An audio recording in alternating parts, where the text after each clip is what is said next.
Ó, pessoal, presta atenção nisso, porque o Vorkar ele acabou de ganhar um privilégio que ninguém esperava. E ao mesmo tempo, a própria Polícia Federal jogou mais uma bomba em cima dele no mesmo dia em que ele recebeu o privilégio.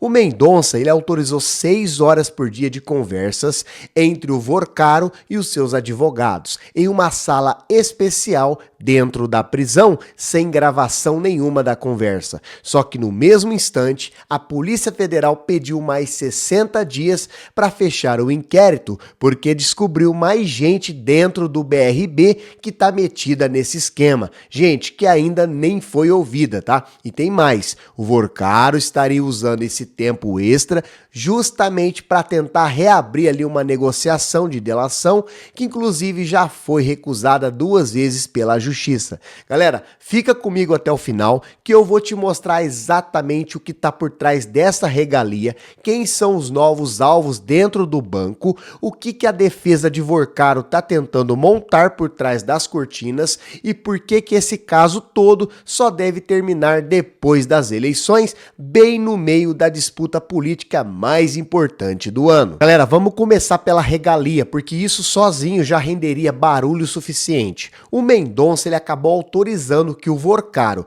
e o ex-presidente do BRB, o Paulo Henrique Costa, eles tenham 6 horas diárias com os seus advogados em uma sala reservada dentro da Papudinha, sem gravação de conversa nenhuma, por conta do sigilo profissional entre o advogado e o cliente, que inclusive é protegido por lei. Segundo a apuração da imprensa, os dois já estão usando esse tempo, inclusive nessa sexta-feira, direto com os advogados sentados ali do lado, sem pressa nenhuma. O pedido ela veio das próprias defesas, alegando que eles precisavam de mais tempo para preparar ali os investigados antes da rodada final de depoimentos que a Polícia Federal tá cobrando com urgência. Só que olhando de fora, galera, com um pouco mais de atenção no calendário e, é claro, considerando todo o contexto, dá para enxergar outro motivo bem mais interessante por trás desse pedido de tempo extra dos advogados. E eu vou te contar exatamente agora. Enquanto o Vorcaro está ganhando tempo extra com os advogados, ele também estaria tentando reabrir conversa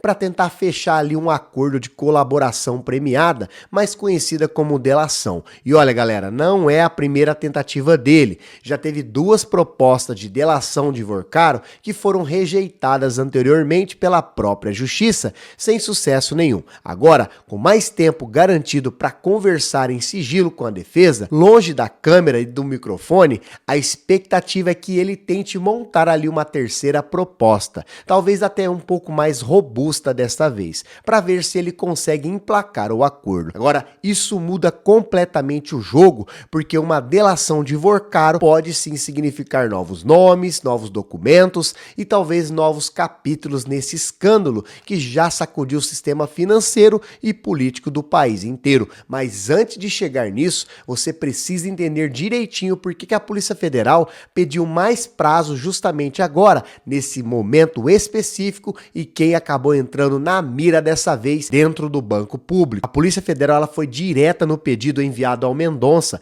precisa de mais 60 dias porque identificou outros diretores do BRB que podem ter participado do esquema de compra de títulos podres lá do Banco Master. Então a Polícia Federal quer ouvir integrantes da diretoria colegiada do Banco Público, justamente quem aprovou aquelas operações financeiras suspeitas com o Master, uma por uma. E o detalhe mais interessante é que a corporação não revelou publicamente quais nomes serão chamados a depor nessa nova fase, é claro, mantendo tudo em sigilo por enquanto. Então isso está deixando uma pergunta enorme no ar, galera, porque nós estamos falando de um banco público do Distrito Federal, com dinheiro que é, no fim das contas, é claro, dinheiro de todo mundo, do contribuinte. Então quanto mais gente aparece nessa lista, mais evidente fica que esse esquema não foi coisa de uma pessoa só agindo sozinha, não, mas sim de de um grupo inteiro dentro da própria instituição financeira,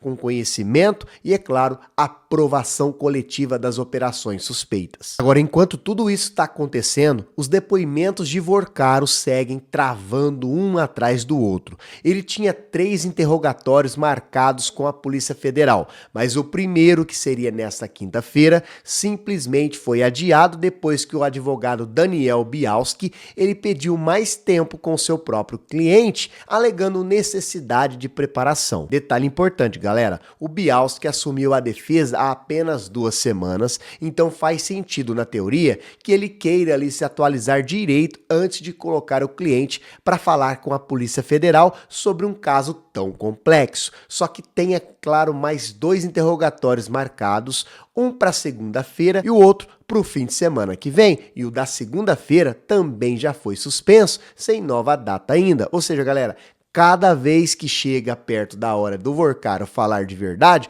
com seus investigadores, alguma coisa acontece e o depoimento acaba escorregando mais um pouco para frente. É claro que pode ser uma estratégia de defesa legítima, pode ser jogo de cintura para tentar ganhar um pouquinho mais de tempo, e é aí que acaba entrando o papel do Mendonça nessa história toda. Agora, quem está no comando de tudo isso é o ministro André Mendonça, relator do caso Master lá no STF, com o poder de decidir cada passo dessa investigação inteira. Então, ele não chegou nessa cadeira por acaso não, viu, galera? Assumiu depois que o ministro anterior, o Dias Toffoli, foi afastado da relatoria em meio às reportagens que estavam ligando negócios da própria família dele a fundos relacionados ao Banco Master, o que acabou gerando desconfiança generalizada dentro e, é claro, fora também do STF. Ou seja, galera, teve troca de relator bem no meio do processo por conta da suspeita de conflito de interesse, algo raro e, é claro, grave dentro do próprio Supremo. Desde que assumiu o Mendonça,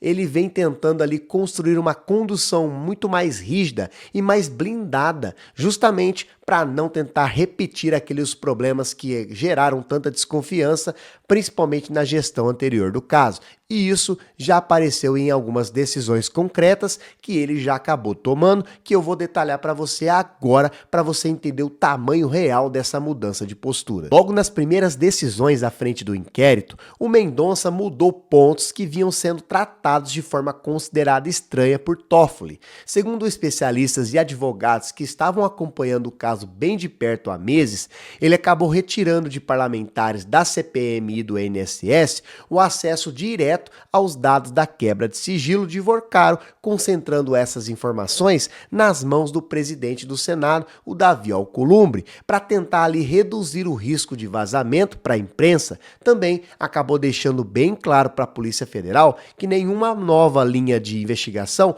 pode ser aberta sem autorização diretamente dele, ministro a ministro, e ainda determinou sigilo reforçado entre os próprios policiais envolvidos, restringindo até mesmo o acesso do diretor-geral da corporação em certos pontos mais sensíveis. Então, isso está mostrando o relator tentando manter controle bem rígido sobre um processo que, inclusive, já gerou muito desgaste institucional antes mesmo dele assumir a relatoria do caso. Agora, vale lembrar rapidinho por que o Toffoli saiu do caso, galera, porque isso ajuda bastante a você entender a pressão que o Mendonça está carregando hoje em cima dos ombros dele, tá? Teve um episódio de desgaste grande entre Toffoli e a Polícia Federal por conta de uma operação que demorou para ser deflagrada, mesmo já autorizada por ele com antecedência. O Toffoli acabou reclamando publicamente da demora e ainda cobrou explicações diretas do diretor-geral da Polícia Federal sobre o atraso. Então foi justamente um relatório desse diretor-geral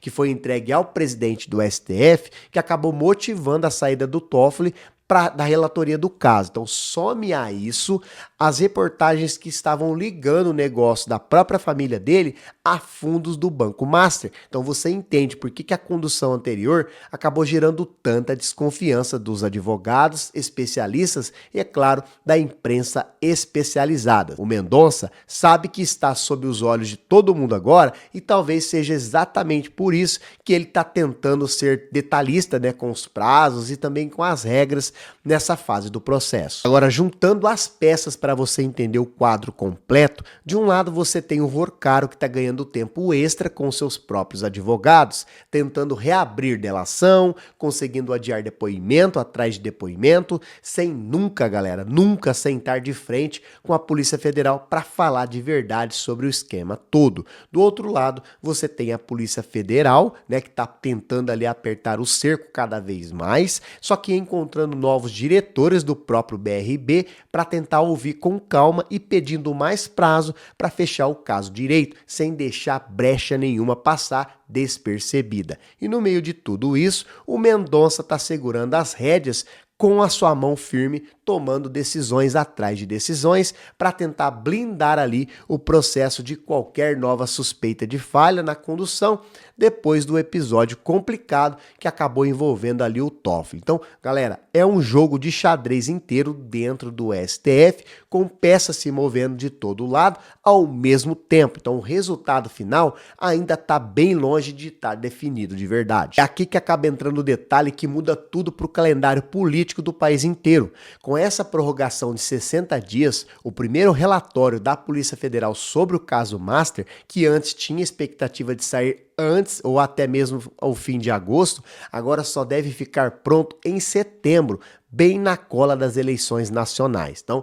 ou seja, galera, o desfecho dessa investigação, que pode envolver mais nomes do BRB e talvez até mesmo uma nova proposta de delação do Vorcaro, corre o risco de só aparecer publicamente depois que as urnas já tiverem decidido a próxima eleição do país inteiro. Isso não é acusação de má fé de ninguém, é só constatação pura do cronograma processual mesmo, sem nenhum tipo de conspiração por trás. Mas é impossível não notar como que esse time específico acaba pesando em cima do debate público nesse momento tão decisivo para a política brasileira como um todo. Então, às vésperas de uma eleição apertada. Agora, fica muito claro, então, que esse caso está bem longe de ser só sobre o Vorcaro sentado numa cela esperando o próximo capítulo se desenrolar. Então, envolve um banco público inteiro do Distrito Federal, decisões de uma diretoria colegiada completa, movimentação de bilhões de reais em títulos podres e agora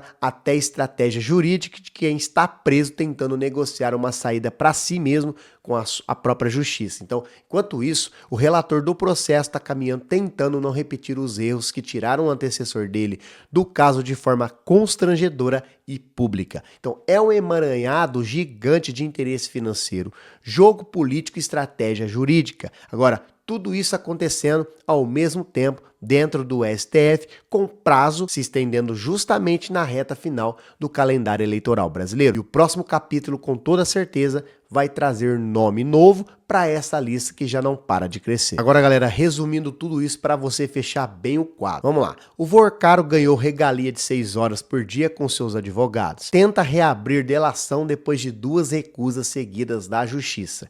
E segue adiando depoimento atrás de depoimento sem sentar de frente com a Polícia Federal. Então, a Polícia Federal descobriu mais diretores do BRB que estão envolvidos no esquema e pediu 60 dias a mais para tentar investigar direito sem pressa e sem falha. O Mendonça tentando blindar o processo depois, é claro, da saída conturbada de Toffoli, segura ali o controle de cada decisão com mão de ferro, enquanto o relatório final só deve sair somente lá depois das eleições, bem no calor da disputa. Agora eu quero saber de você. Você acha que o Vorcaro vai conseguir fechar essa terceira tentativa de delação? Ou a justiça vai continuar batendo o pé e recusando de novo, igual ele fez, né, das outras 2 vezes? Deixa aqui nos comentários a sua opinião, deixa o seu like, se esse vídeo abriu sua cabeça, se inscreve no canal para acompanhar cada novo nome que vai aparecer nesse escândalo gigante. Hypa o nosso vídeo, se você ainda não hypou, hypa lá, você ajuda muito o nosso canal. Quando você hypa, o YouTube entende que esse vídeo ele é bom, então ele vai entregar esse vídeo para mais pessoas e assim o nosso canal vai continuar crescendo cada vez mais. Se você não é membro do canal, clica aqui embaixo, ó, seja membro. Se tornando membro, você demonstra que você está apoiando o nosso canal e assim você não perde nada do que está acontecendo no âmbito da política nacional. Até o próximo vídeo.